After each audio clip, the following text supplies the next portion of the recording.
Good morning, everybody. This is Daryl Brisline with Hans.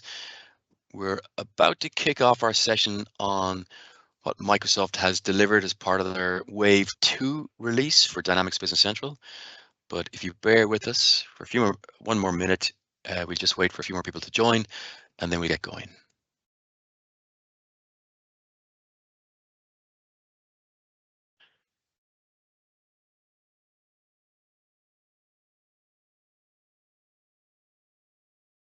Okay, let's start. So we're here today, as most people who are familiar with Dynamics Business Central or any of the Dynamics products really that Microsoft are managing today or developing today, Microsoft tends to bring out new capability or bug fixes, security patches, and so on and so forth every 6 months, and they call those releases waves. So you get Wave 1 around March, and you get Wave 2 around the October timeframe, which is now. And Wave 2 doesn't necessarily always drop on the same day. You might get a few functional changes a few days prior, and then you might get a few functional changes a few days hence. So it doesn't always drop on a specific day, but they do tell us what is coming, which is quite nice. And that's what this session is about, so that we can tell you what's in this upcoming wave for Dynamics Business Central, the finance solution geared towards the small and medium business enterprise. Sorry, to go back one, please.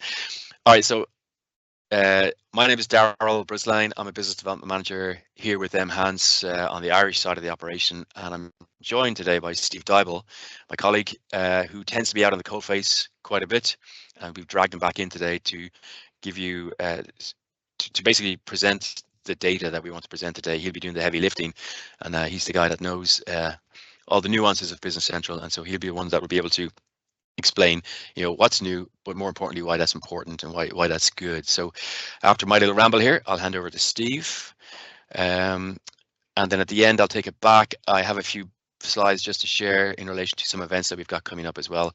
So we do these webinars today, information webinars, but we have other events, similar topics elsewhere in the Dynamics place, but also we have some on face-to-face type events that might be worth knowing that exist, and maybe you'll come and join us and meet us face to face at some of these events. Steve, over to you. Okay, thanks, Daryl. Hi, I'm Steve Dybel, Senior Dynamics 365 Consultant for Business Central. And if I just scroll down to the next one, so our agenda is looking at Release Wave 2.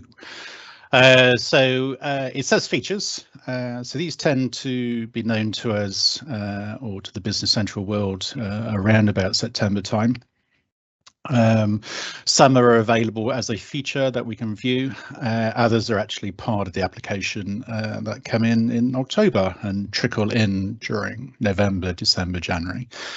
So what we're going to specifically look at from reading what Microsoft have got and being able to get a preview of some of the new features, which I can show you through a demo.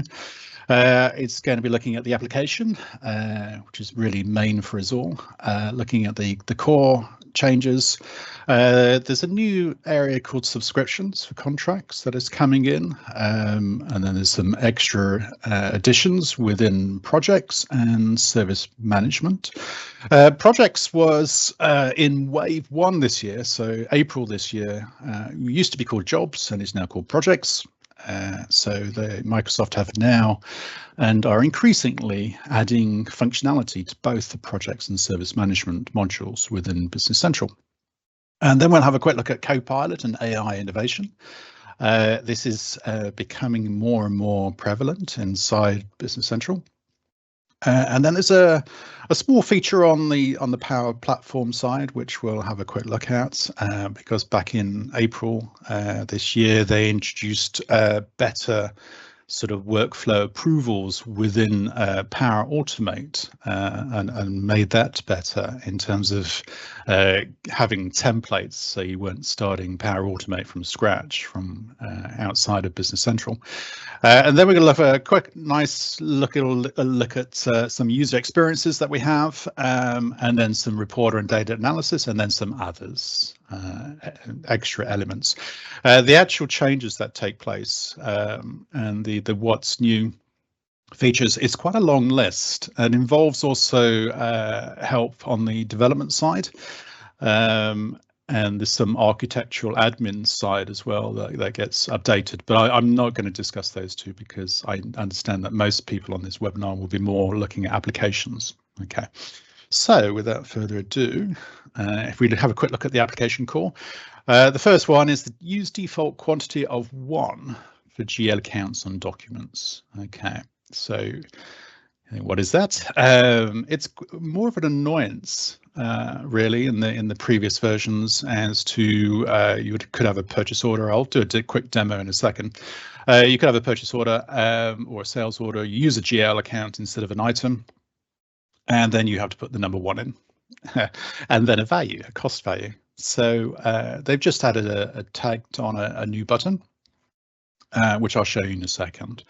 The second part is Microsoft have added extra Excel reports. So these are now for the consolidation of with a trial balance and fixed assets. 3 new reports for fixed assets, which I'll show you. One of them really good. So I'm not sure all 3, but I'll show you the analysis one, which is really good. Okay, and then finally, they've also added some more financial reports. So the ones listed there, so trial balance and the balance sheet and the income statement details and summaries have been added. Now these are useful in terms of templates. So it kind of gives you a design and you can look at them within Business Central to help you then design your own, because when you look at these are all based on the Cronus data and Cronus GL, but it's easily changed to your GL structure. Okay, so it's nice that they've given us some extra templates and we'll look at that as well. So first of all, I'm just going to pop into a quick demo of the first 2 just to show you what the effect is of these. So I've got a Save the Dodo, which is our kind of demo platform. And if I just come out of here a second.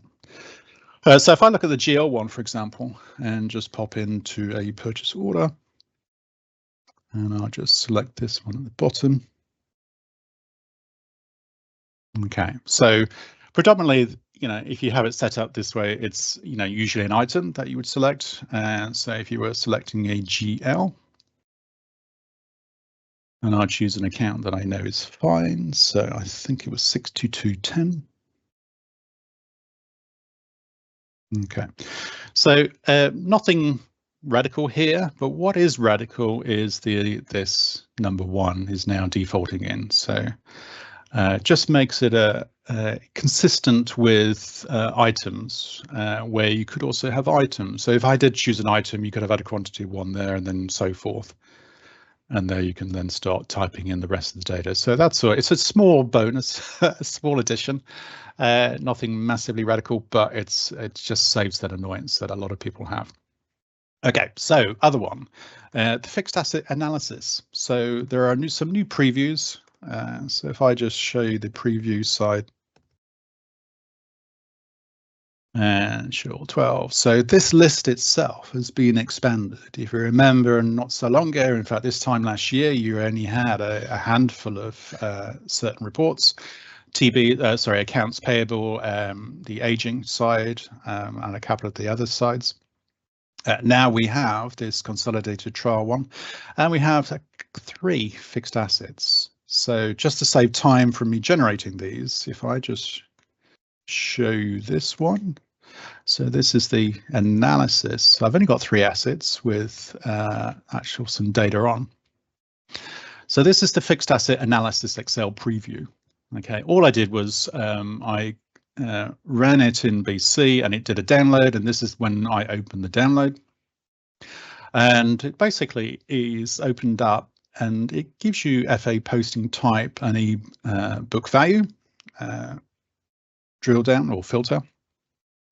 And basically this is like 3 vehicles, not a lot of data here really, to be fair. But what you can do is you can also have a look at by acquisition costs. So you can see for your assets from an acquisition point of view. So between the dates when I ran it, so these were put on the 1st of this year, and I ran the actual report just for the month of April. So from the 30th of the 30th. And I can see exactly what happened within that month. So if I just look at depreciation, for example, I can see that these are the depreciation values for that particular month. And if I look at book value, then I can see, well, actually before it was 14,000. Interestingly, because I only started to run depreciation between that period. Okay, so even though they were put on this month, it was March onwards, well, April, that I actually ran some depreciation. So this was before, this was at the end, and these were the differences between that period. So it's quite a nice feature. I mean, Microsoft, a little bit later down, what I'm going to be showing you today, Microsoft have also added a new analysis for fixed assets as well. But it was lacking a little bit on the net book value side, how you can retrieve your data. So this is a big plus that Microsoft have given us, in the fact that they've given us quite a few extra preview Excel files with pivots as well. So these are pivots and filters that we can see. So this is the new fixed asset side. And if I just move back to our slide deck. So the next part is the financial reports that they've added in. And rather than me display them, I've got the data up, so I put the data in. So the new features that they've got is they've got the income statement summarized and in detail. So again, this is all within Business Central. This is not a Power BI. This is just Business Central financial reports where they've added these templates. So you'll be able to go in and use these templates in order to build your own reports. Okay, but they're just, like I say, templates, examples to help you. Okay, so next big task, big new thing is the subscriptions and revenue and expense recognition. So they support many different types of subscription scenarios, such as, well, just for example, hardware maintenance, IT support, cleaning services, and so on. The preview isn't quite there yet for me to show you, so it's just text that I can describe. But the subscription feature comes with, for contracts, billing schedules, usage-based billing, automated billing, deferral integrations, revenue recognition based on billing schedules, and contract updates. So it's quite a nice new feature. It's a feature that's been missing for quite a while, and they've saying that they are adding it for this wave 2, which is fabulous. Okay, extras in projects. So these are extras. So there were some missing elements. So the first element is add item extended text to project planning lines. So those of you that do use the project module within Business Central, if you look along the top here, we have a particular item, a Berlin guest chair. Well, that Berlin guest chair could have had extended text within the inventory side. And this just is a feature that just allows you to insert the extended text onto the project planning line within a project. Okay. Also within projects now, direct from the project card on the second screenshot, there is now an action where you can create purchase orders. And before it was a little bit more clunky in the terms of you'd have to come out of the projects and create purchase orders, but now you can do it directly from the project card, which is great. And then the final element for projects, which is again another new improvements, is creating sales invoices. So again, so as well as creating purchase orders, you can also create sales invoices from the project card. And they've also added in the project list the quick access to assembly orders, put-aways, picks, movement lines, registered pick lines, and they've renamed Project WIP to the actual name it used to be, which was Project WIP Cockpit, which is sort of like a statistical aspect of projects where you can see all the data within the projects. So just a little bit of sort of like looking at what happened in the past in the previous Navision product, and they've integrated some of those features into the Business Central side and made improvements on both the projects and the field service side. Okay, so talking at the service management side, one of the features that was missing was archiving. So for those on the call, there will be, you may be used to the sales and purchasing archiving that goes on for quotes and orders and invoicing, where you can do it, have the system do these automatically.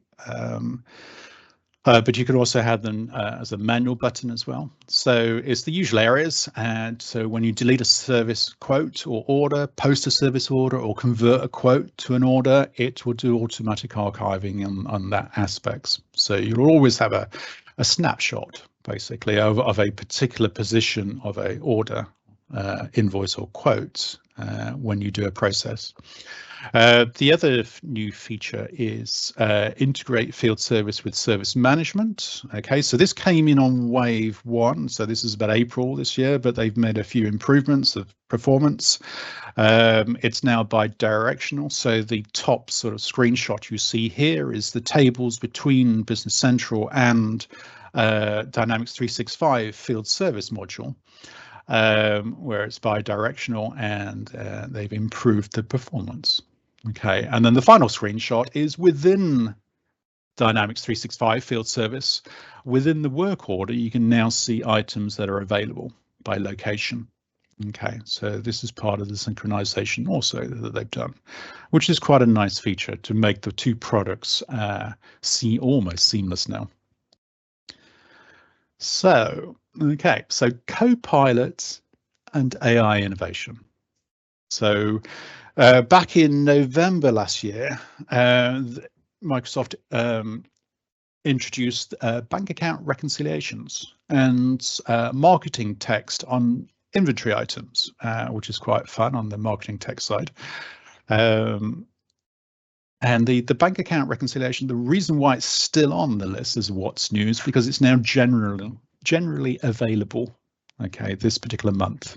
Okay, so I will show you that again in a second, because they have changed it ever so slightly in terms of where the button is really. They've also done added Copilot, which is the AI. Within variants, unit of measures, substitutions on the inventory side, so that it can help you look at the item, looks at the descriptions, and it can say, well, actually, based on that information, based on what I've found, you know, these generally come in red, blue, or green. Yeah, so it does actually give you some help with some variants if you wanted to. Okay. The other one that was again came out about April. Was create sales lines, and again they've made some improvements, and this again is now available from the October release. And when I say available, it's actually now part of Business Central. So if you create a new Business Central environment, you will now see it. Previously they were kind of like features or a preview, so you didn't really kind of have access unless your consultant switched on the feature if it was available. So one of them was the sales lines, and there's two elements to this. One where you can suggest sales lines, where you can add items and just type it in, what it is you want. The other one is suggest sales lines from a file. So this is where you can insert you can have an Excel file. It's actually, I think it's CSV format. So if you have a CSV file, have an Excel and save it as CSV. You can push it into Business Central and it will try and read it. So on the right hand side, I've got, when I tried this, I had item, quantity and unit measure as some columns, and then within that I had some data. So I can sort of see my data from a preview point of view.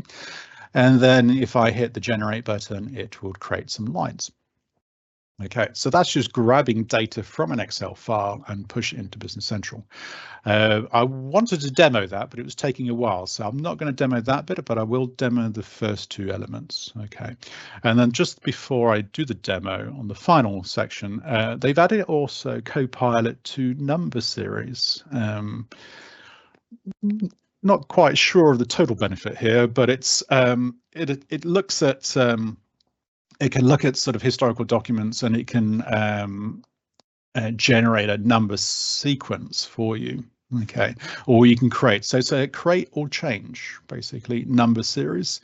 The interesting thing is when I did try this out, I just chose, purchase orders, for example, and it just gave me a line of purchase orders with the data already in there, which all it meant was, I just changed the values in front of me, but I could have arguably have done that through a filter anyway. So let me just show you the bank account and the sales lines, just a little bit about what they've done. So if I just come out of this a second and go back into Business Central. Let me just close this.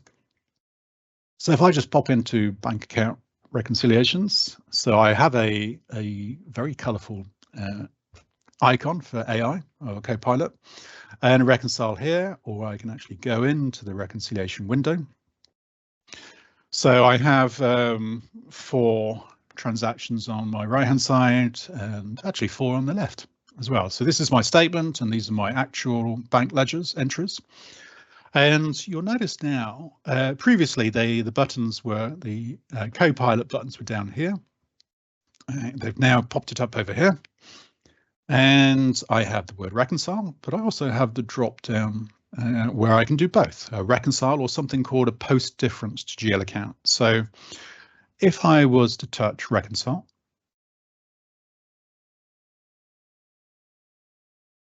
so what the first part is,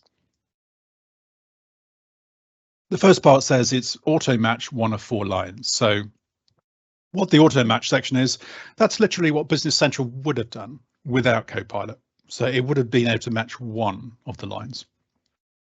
And it would have matched it on, excuse me, on value or date. Okay.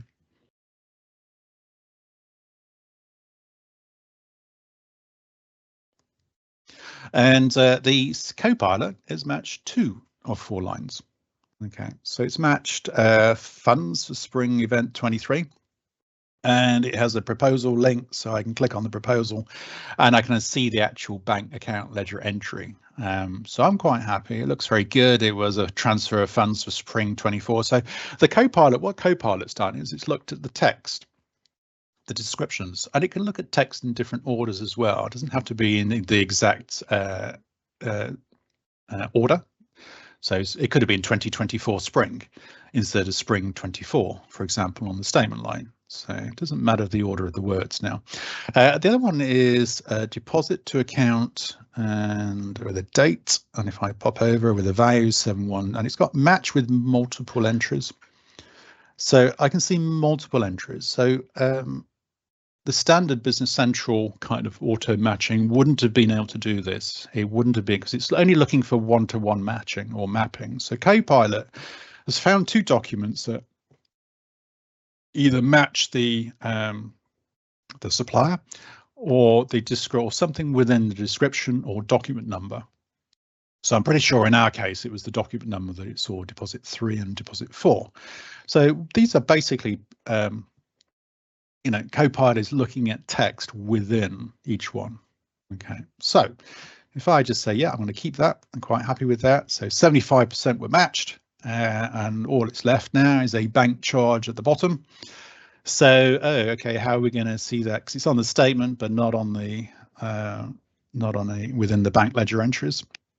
So again, standard Business Central, you used to be able to create a mapping text, and with Copilot, you can also have an option within Copilot, so post differences to GL account. Okay, so if I select the Copilot version, okay, oops, sorry, 1 second. If I select the right line first to say which one I'm going to match.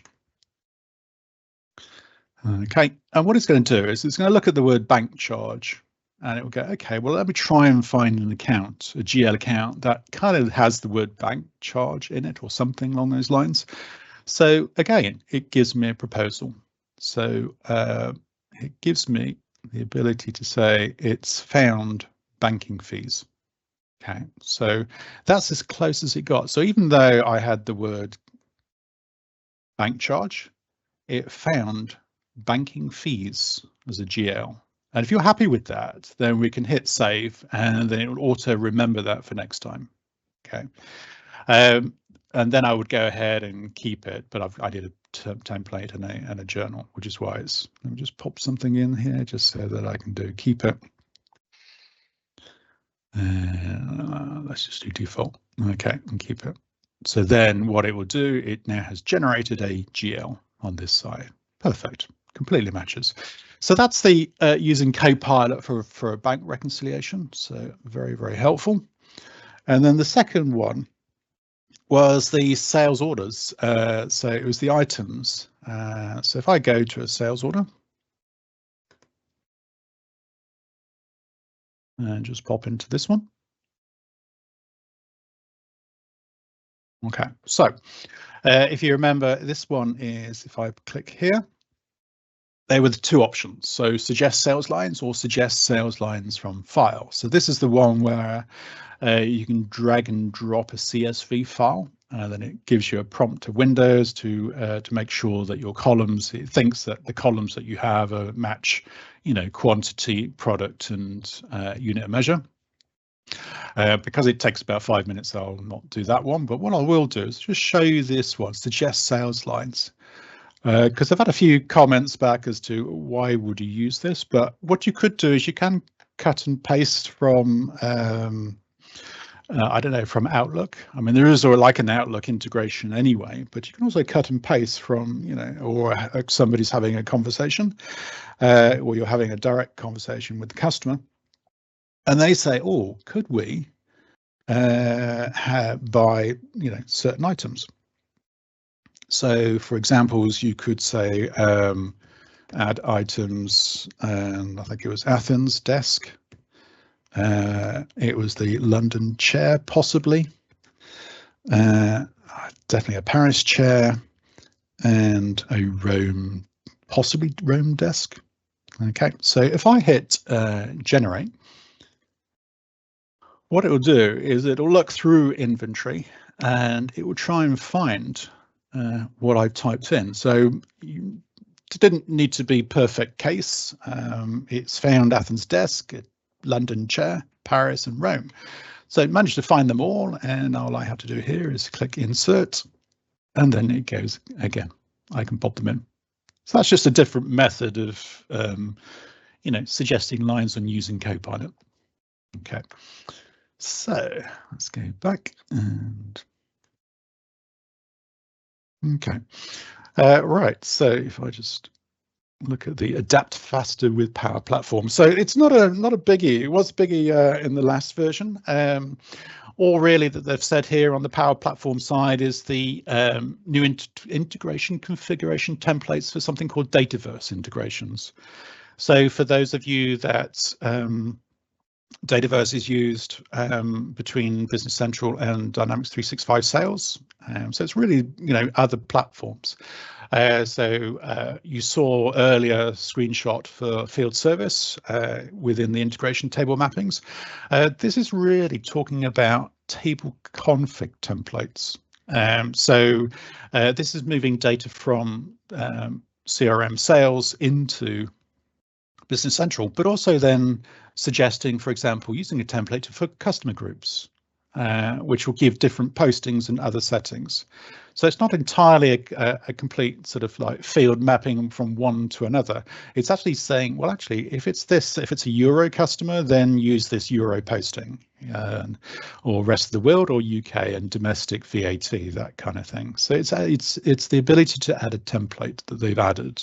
Okay. So user experiences.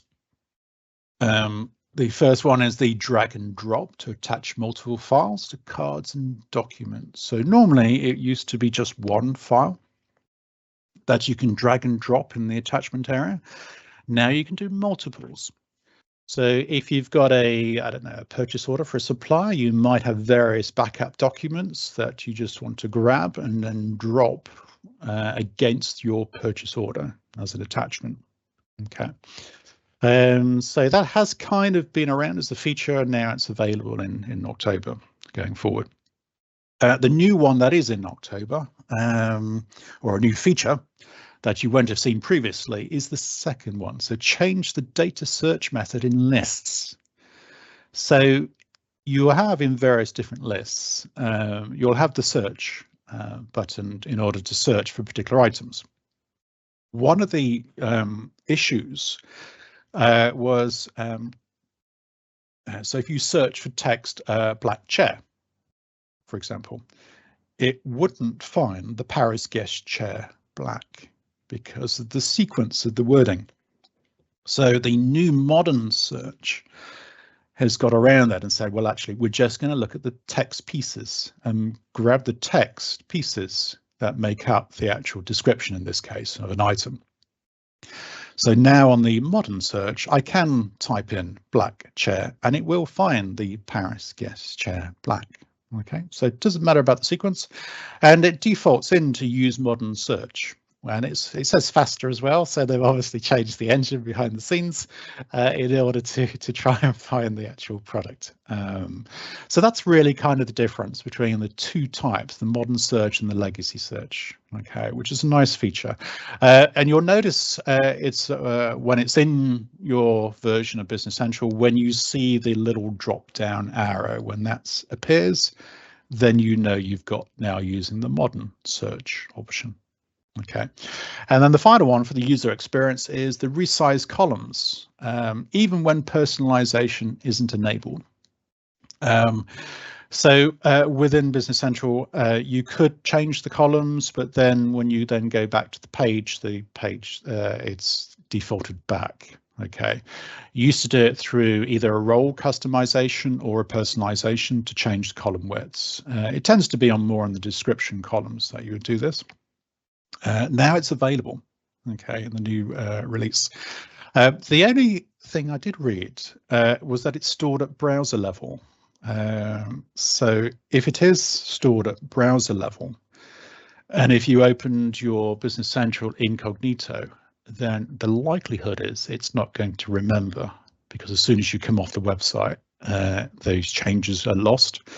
So yeah, there's a bit of a caveat to this. It's fine if you're using the same browser and it's your browser.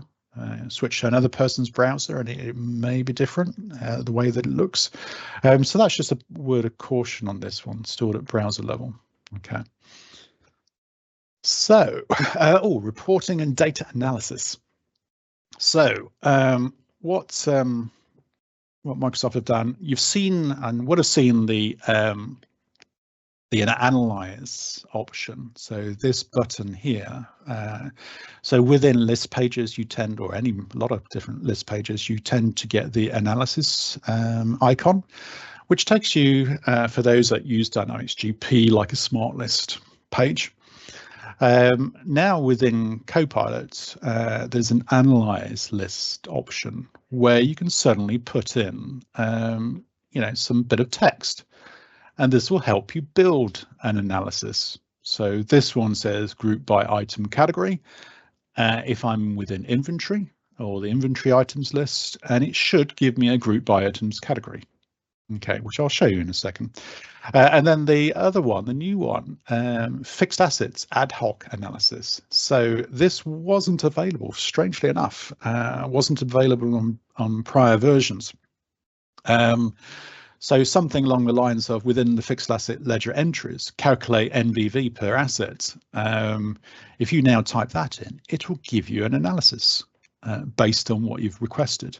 Sometimes it will go, no, don't understand what you're saying. Can you retype that? And there is also, which I didn't show you, but there is this button here. So next to the Copilot, there's a button which gives you like a prompt guide of how to structure your request of what it's looking for. So add structure will be something along the lines of group by, sort and filter. It will give you sort of like sort on field or adjust layout. Okay, so they give you some nice prompts rather than you just free type something.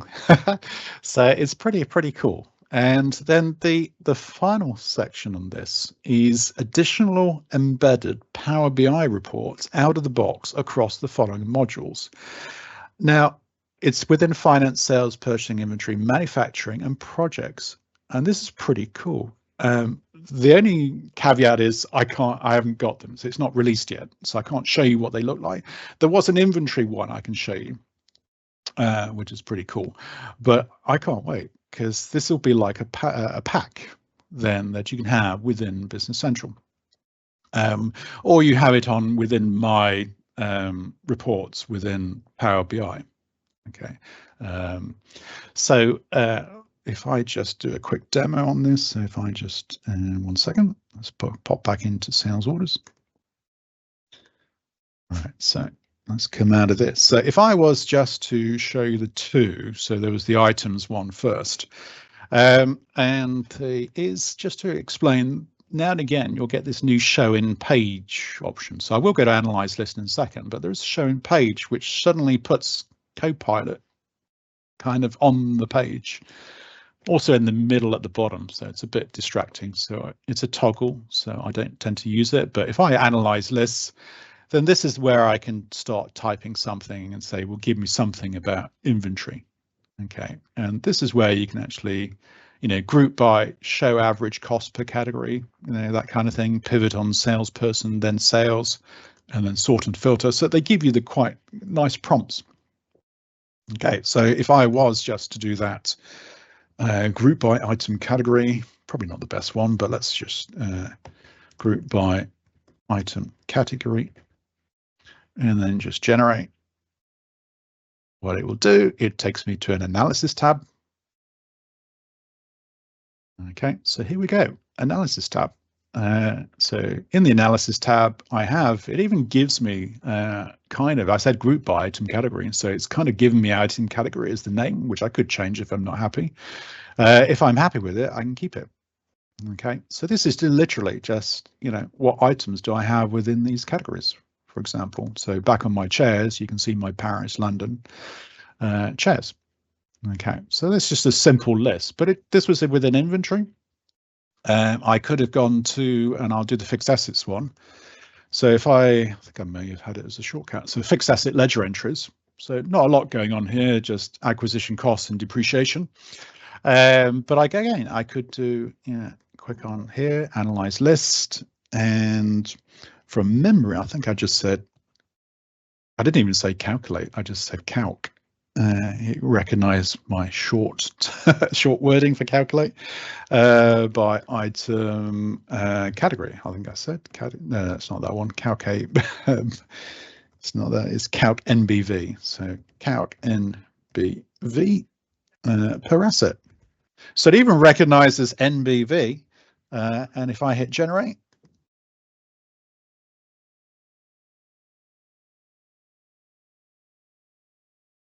What it's going to do is give me, for my only 3 assets there, it gives the net book value at this point in time.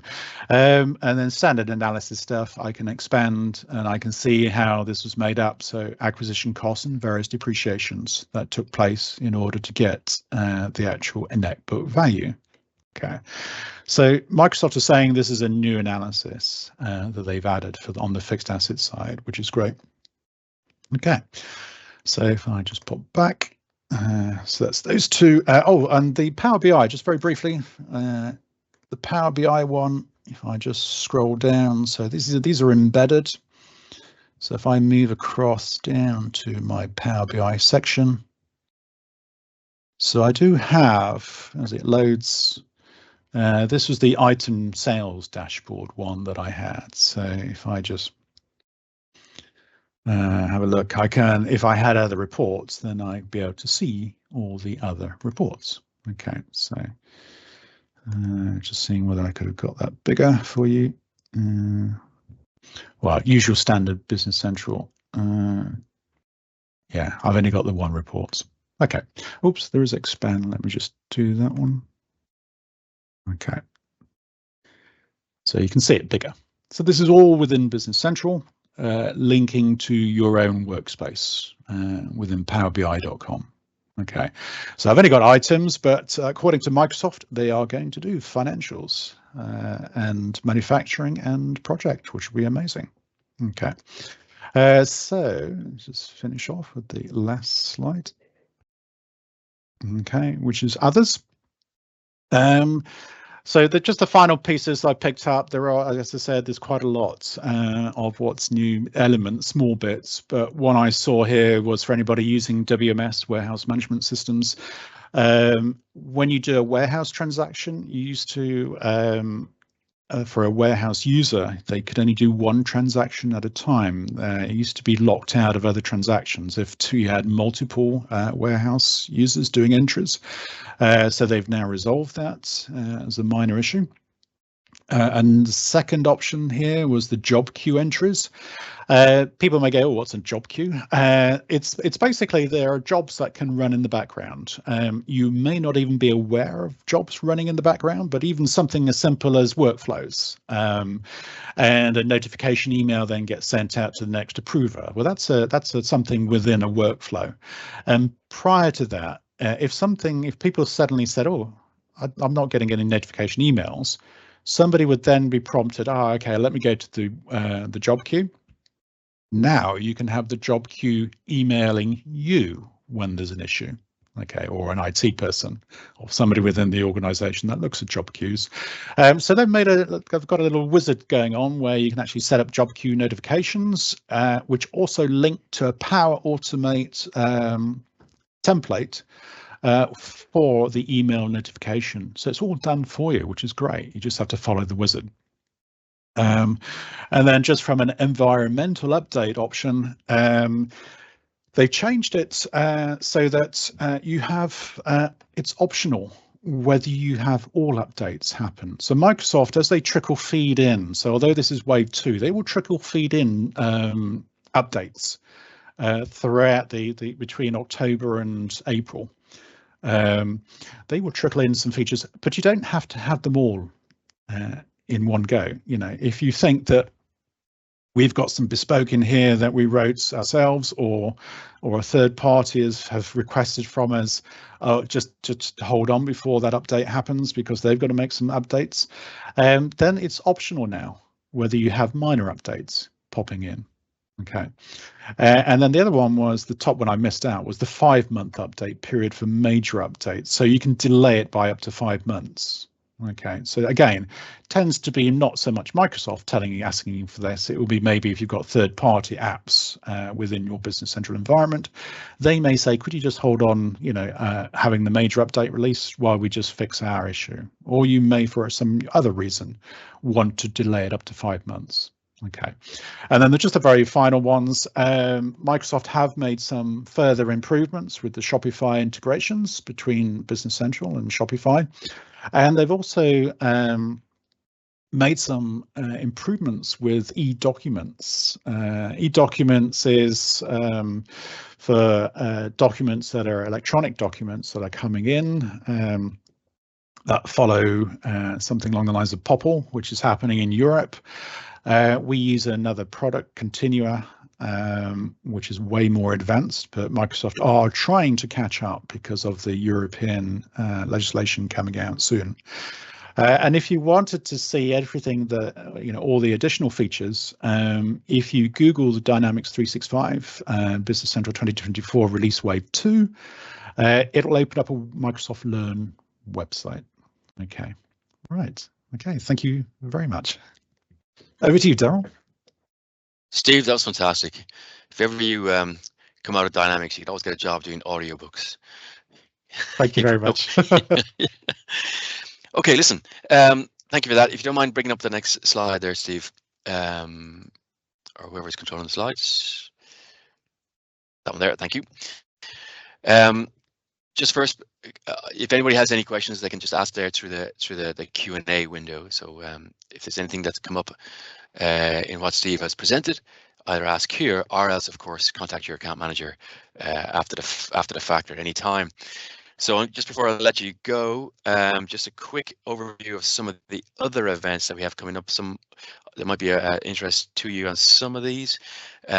Most of you will know that we have an NFP or charity bent in our organization. We do an awful lot of business into the charity sector, both in the UK and Ireland. And so we have a few events coming up that are relevant to our charity customers, particularly those first two. Though if you are in the London area, that Charity Finance Summit, it's a summit really that would suit an awful lot of sectors, but it's focusing on finance in London next week.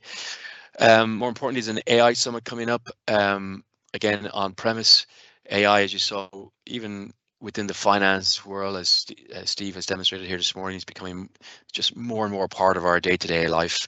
We have AI, Microsoft's version of AI Copilot in Business Central, but it's all across the Microsoft stack. So Word, Excel, PowerPoint, Exchange, Outlook, the whole shebang. So look, AI is just becoming an everyday part of our business world. Really, you can't get away from it.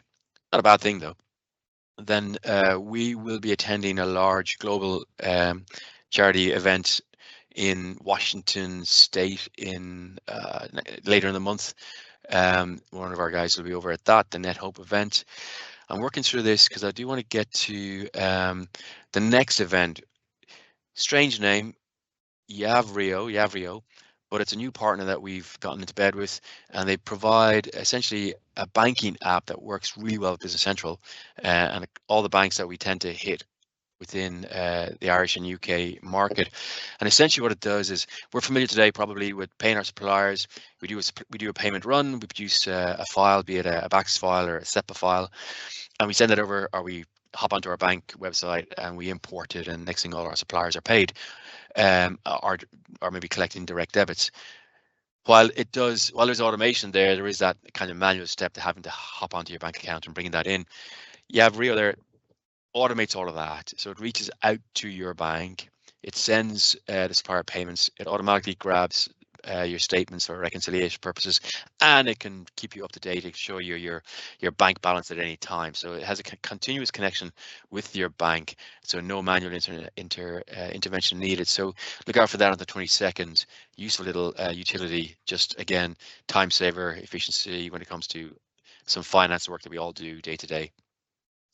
For those in the audience here today that are coming off Dynamics GP, you might all know that Dynamics GP is coming to an end. 2031 is when they'll pull the plug in terms of support and development.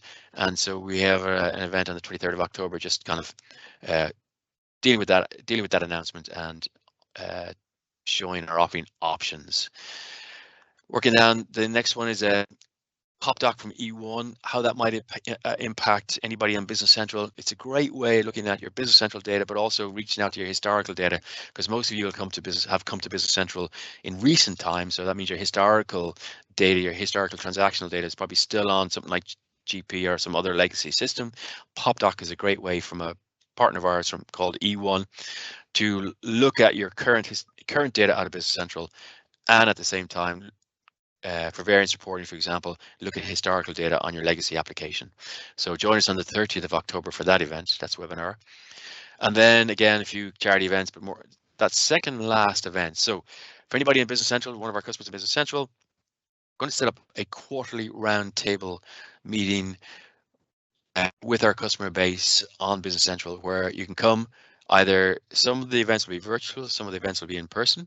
This inaugural one will be in person in London, and it's where we essentially do more of this, where we tell you about stuff that's coming down the road, or we share experiences, and it's a great way to asking some of your peers, how they've gotten over particular issues or requirements that you might have looming. So look, watch out for that, watch out for announcements from us on that quarterly round table for our Business Central customers, and do join in. That's really it. Unless any more questions, I don't see any questions really in the Q&A, so we leave it at that. I say thank you very much for attending today.